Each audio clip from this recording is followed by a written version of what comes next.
Hi, you are watching Pinoy Scoop, your daily entertainment news channel in the Philippines.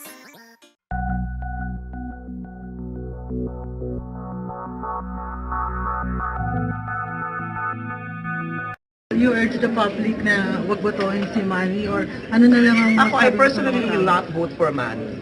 Mhm. Iboboto ko si Manny Pacquiao kung matatalo niya yung isang 13 anyos na baklang kakilala ko sa debate. Message mo sa mga botante.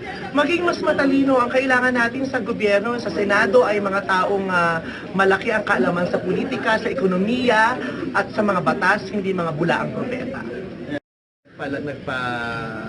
Naglabas ng kanilang mga salubong tungkol dito at lahat sila definitely napakaraming na-offend at napakaraming nag-take offense doon sa sinabi ni Manny Pacquiao.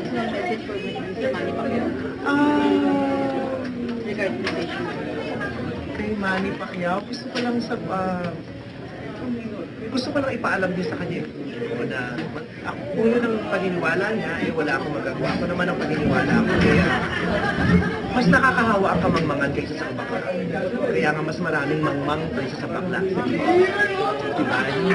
Maganda na magbasa ng Biblia. Dali, Donnie, dali. Pero hindi rin masama na magbasa ng ibang libro. Lalo pat napakayaman mo, saksakan ka ng yaman, ngunit may kasalatan ka sa kaalaman. Diba? Siguro hindi na, maaaring may opinion siya, pero baka mali ang mga nagamit na salita. Diba? Sobrang nakakadismaya na. Dahil yung mga taong sinabihan niya na masamang pasahayop, naniniwala ako na lahat yun ay pumalakpak at nagdasal sa kanya sa lahat ng mga tao. Pero ikaw ba naniniwala sa paglaban natin ng same-sex marriage? Kung naniniwala ka sa same-sex marriage, pwede mo namang ipaglaban. Kung hindi ka naniniwala, pwede mo rin namang hindian. Pero hindi nangangahulugan na meron tayong lahat karapatan na bigyan ng masamang kahulugan ng kasarian ng kahit sino.